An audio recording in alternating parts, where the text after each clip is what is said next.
Сайн уу аним фанатуудаа. Өнөөдөр би та бүхэндээ хамт энэ зууны хамгийн сэтгэл хөдлөм, хамгийн гоё дүрслэлтэй, хамгийн хөөлүүлж инээлгсэн цувралын хамгийн анхны кино ухаж түнхэх гэж байна. Энэ тийм ээ.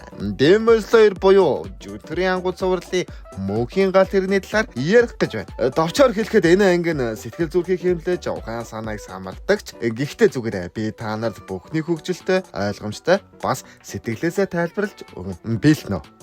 Алив эхэлцгээе. Нэрээ тий. Эхлэхээс өмнө нэг лайк, subscribe дарцгаагаарай. За. Энэхүү түүхэн Танжиро Камада түүний Жүтөр босондоо Незуко мөн тэдний хамтрагч болох аймхаа боловч чадварлаг Зинэцүү. Зэрлэг догшин гахаан багтай Иносуке нарын мөгөн хязгааргүй галт хэрэгэнд суухаар ирснээр эхэлдэг. Тэдний зорилго бол тус галт хэрэгэнд гарч буй хачиргалтай алга болсон хэрэгүүдийг шалгаж Жүтөрийг устгагч корпусын хамгийн хүчрхэг сэлэмтнүүдийн нэг болох галт хашира Рингокутэй уулзах явдал юм. Тэд буудлын дээр ирэхэд галт тэрэг нь өөрөө л сүрлэг нууцлаг харагдана. Иносукеч галт хэрэгийг газар дээр хийдсэн хэмээн үзэж түүнтэй тулалдахыг хүсэж байсан ч Танжиро түүнийг зогсоон. Тэд галт хэрэгэнд суугаад Рингокуг олж уулзсан. Рингоку бол нүдэнд дулаахан ирч хүчтэй үргэлж инээмсэглсэн хоолой өдөртөө хүртэл сүрдүүлэнтэй нэгэн байв. Тэрээр амттай байна хэмээн чанга дугаар хийснээр хоолой идэж байхыг хараад Танжиро болон бусд нь баг зэрэг гайхсан. Танжиро Рингокугээс нарны ансуулын техникийн талаар асуухыг хүсэж байсан ч тэр даруйд нь галт тэрэгний дотор жүтгэр гарч ир. Энэ бол хүмүүсийг хулгайлж иддэг жирийн жүтгэр байв. Рингокуч ганцхан хөдөлгөөнөөр л галт амьсгалын техник нэгдүгээр хэлбэр үл мэдэгдэх гал гих техник ашиглан жүтгэрийн нүд эрэмхийн зур устгана. Түүний хурд хүч чадал нь Танжиро, Зинэцүү, Иносуке нарыг гайхсруулсан. Хаширагийн жихэн хүчийг мэдрүүлсэн Рингоку тэдэнд жүтгэр устгагч корпусын талаар амьсгалын техникийн талаар тайлбарлаж өгнө. Гэвч энэ бол зөвхөн эхлэл байв. Галт тэрэгний жинхэнэ аюул бол доод зэрэглэлийн нэг болох lower rank 1 цолтой эмүү хэмээх жүтгэр байлаа. Эмүү нь хүмүүсийн гүн нойронд автуулж тэднийг ухаамсаар сэтгэлийн гүнд нэвтэрж сүнслэг цөмийг нь устгах чадвартай байв. Тэрээр галт тэрэгний бүх зорчигч тэр дундаа Танжиро, Незуко, Зинэцүү, Иносуке бүр Рингоку хүртэл нарыг үнэхэр хүчээр нойронд нь оруулна. Хүн бүр өөрийн хүссэн аз жаргалын мөрөөдлөөрөө л зүтлэнэ. Танжироч өөрийн гэр бүлтэйгээ эцэг их дүү нар нь амьд байх үеийн хамт уулын гэртээ аз жаргалтай амьдарч байгаагаар зүтлэнэ. Тэрээр энэ мөрөөдлөө бүрэн автаж гэр бүлтэйгээ хамт байхын жаргалыг мэдэрнэ. Гэвч явандаа энэ бүхэн бодит бус гэдгийг ухаарч эхлэнэ. Түүний гэр бүл нь жүтгэрд алагдсан бөгөөд Незуко бол амьд үлдсэн. Мөрөөдлийнхөө гэр бүлийнхэн түүнийг үлдэхийг гуйсан ч Танжиро бодит байдал руу бууцах ёстойг ойлгоно. Зинэцүү ч Незукотой хамт аз жаргалтай гүйж тогтож байгааг зүтлэнэ. Түүний мөрөөдөл нь үргэлж Незукотой холбоотой байдаг. Иносукеч өөрийгөө агуу судлаач хэмээн зүүдэлж Танжиро, Незуко, Зинэцүү нартай хамт агуу дотор жүтгэрүүдийг энэ тохиолдолд галт тэрэгний хэлбэртэй хөөж байгаагаар зүтлэнэ. Тэрээр үргэлжил адал явдал тулгааныг хүсдэг нэг. Рингоку харин өөрийгөө эцэг дүүтэйгээ холбоотой мөрөөдөл зүтлэнэ. Тэрээр эцэгтэйгээ хашира болсноо хэлэхээр очих боловч эцэг нь түүнийг үл тоомсорлож галт хаширагийн үүргийг өргөжлүүлэх нь утгагүй гэж хэлнэ. Дараа нь тэрээр дүүтэйгээ уулзаж түүнийг хаширагийн үүргийг талаар тайлбарлаж өгнө. Энэ нь түүний гэр бүлийн түүх үүрэг хариуцлагын харуулсан мөрөөдөл байв. Эмүүн 5 хүүхдийг ашиглан тэднийг унтаж буй хүмүүсийн мөрөөдөл оруулах ажлыг явуулна. Эдгээр хүүхдүүд нь хүмүүсийг сүнслэг цөмийг нь олж устгах ёстой байв. Хэрв сүнслэг цөм нь уствал тухайн хүн зэрэггүйгээр унтаж байхдаа л өөхөх аюултай юм байна.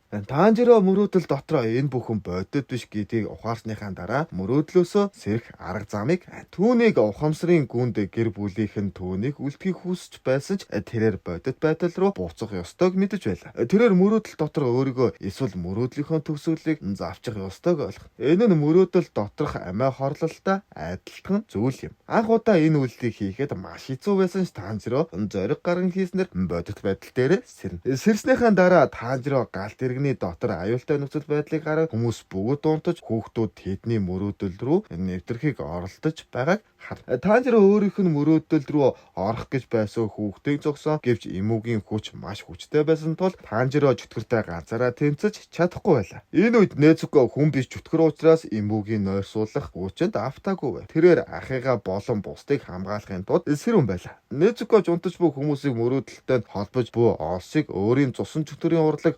бүлүүтэмөө арт болох гаалаар шатаад. Энэ гаал нь хүмүүсийг эмтэхгүйгээр зөвхөн эд шидэ олсыг шатааж тэднийг сэрэгтэн туслана. Незукогийн ачаар Зинэцү Иносукянаар сэр. Ринкоку хамгийн хүчрэхэнд байсан тул түүнийг сэрэхэд хамгийн хэцүү байлаа. Незукоч түүний олсыг шатаасан ч тэр дайрууд сэрээгүй юм. Сэрсэн Танжиро Зинэцү Иносуке Незуконаар гаалт тэрэгний зорчигчдыг хамгаалах эмүүгийг устгахын тулд хамтран ажиллахаар болно. Эмүү гаалт тэрэгний өөртөөгөө нэгдсэн байсан тул гаалт тэрэгийг бүх хэсэг нь түүний бий болсон байв. Тэд гаалт тэрэгийг айл нэг хэсэгт байх эмүүгийн жинхэнэ хүзүүг олох ёстой байлаа. Ринкоку эцэст нь сэрээд гаалт тэрэгний хид хідэн вагоныг нэгэн зэрэг хамгаалах үүргийг өөртөө авна. Тэрээр гайхалтай хурд хүчээрээ жүтгэрийг довтлогоог няцааж зорчигчдыг аварна. Түүний гаалт амьсгалын техникийн дараалсан хэлбэрүүд нь гаалт тэрэгний дотор асар их хүчээр дэлбэрч байв. Танжиро Иносуке хоёр эмүүг хүзүүг хайж гаалт тэрэгний урд хэсэг рүү явна.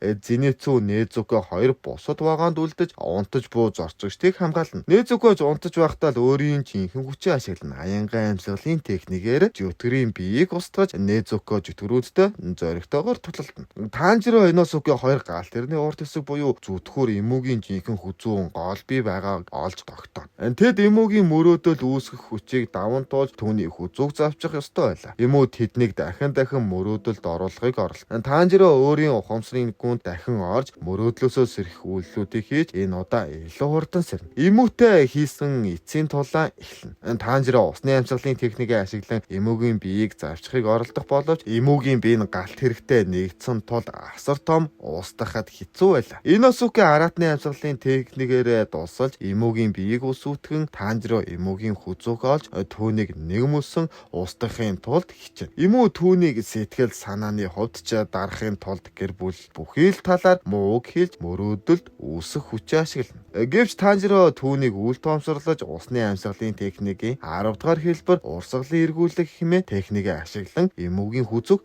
завчиж чадна. Эмүү устгасны дараа гаалт тэрэг удирдлаггүй болж замаасаа гарч осолдно. Танжиро Иносуке Зинэцү Незуко болон Рингоку нар осолдон гаалт тэрэгнээс зорчигчдыг аврахад туслана. Азар зорчигчдын их нь амьд үлдсэн байлаа. Гэвч аюул хараах нь дуусаагүй байв. Гаалт тэрэгний ослын дараа үүр зайхын өмнө дээд зэрэглэлийн 3 буюу ранг 3-тай цолтой асар хүчрхэг жүтгэр болох Аказа гинт гарч ир. Аказа бол жүтгэрүүдийн хаан Музааны хамгийн хүчрхэг зарц нарын нэг байлаа. Тэрээр хүчрхэг хүмүүсийг ялангуяа хашира нарыг жүтгэр болохыг санал болгож хэрв татгалзвал тэднийг устгадаг байв. Аказа шууд Рингоку руу дайран Рингоку эмүүгтэй тулалдаж ядарсан байсан ч Аказатай зоригтойгоор тулалдана. Энд бол жүтгэр устгагч хашира болон дээд зэрэглэлийн жүтгэрийн хоорондох асар хүчтэй ширүүн тулаан байлаа. Рингоку өөрийн галын амьсгалын техникийн бүх хүчээ дайчилж тулалдана. Аказач бас өөрийн хүчрхэг тулааны урлаг болон хурдан нөхөн сэргэх чадвараараа давуу талтай байв. Аказа Рингоку гэж өтөр болохыг байнга ятгах. Тэр Рингокуг хүч чадал, ур чадварыг нь өндрөөр үнэлж хэрв жүтгэр болвол хизээч өгөхгүйгээр хүснээрээ хүчрхэгжиж чадна гэж хэлнэ. Гэвч Рингоку эрс татгалзан тэрээр хүн хിവэрээ үлдэж үүргээ биелүүлэн сул дорой хүмүүсийг хамгаалах нь илүү чухал гэдгийг мэдж байлаа. Тулаанч улам ширүүлсэн Рингоку галт амьсгалынхаа техникийн 9-р хэлбэр Рингоку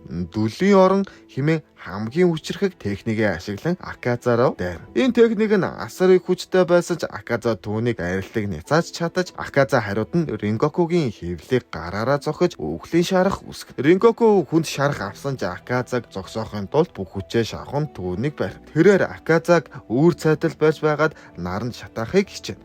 Аказач Рингокугийн гарнаас мулдрахын тулд хичээн Танжиро энэ үед Рингокуд туслахыг хичээсэн ч түүний бие хүнд гэмтсэн байсан тул чадахгүй байв.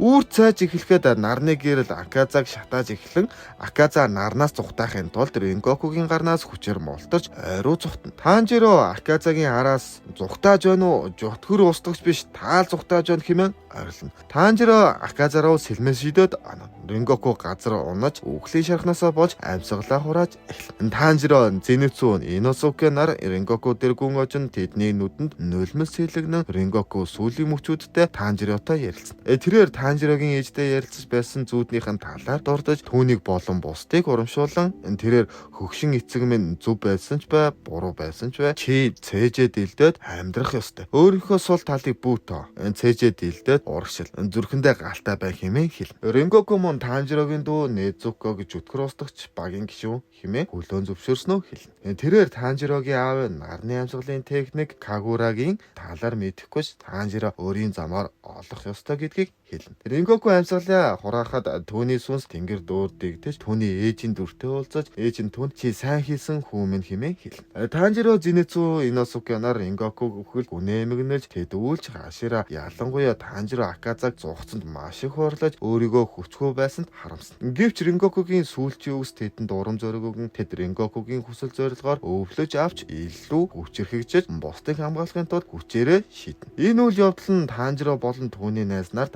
асар том сургаж болно. Тэд хаширагийн хүч чадал зорилгыг харж мөн дээд зэрэглэлийн чөтгөрүүдийг аюултай байдлыг ойлгоно. Рингокугийн үгэл нь тэднийг илүү шаргуу бэлтгэл хийж хүчрхэг болгоход нь уриалсан юм. Киноны төгсөл Танжиро Зинэцу Незуко Иносукянаар Рингокугийн үглийн мэдээлэлээр буцаж түүний гэр бүл эмгэнэл илэрхийлэн тэд Рингокугийн хүсэл зорилгын сэтгэлдээ тээж цаашдын аюултай аяллуудаа үргэлжлүүлнэ. За энэ хүрээд энэхүү анime маань дуусна. Анимзээ байлаа.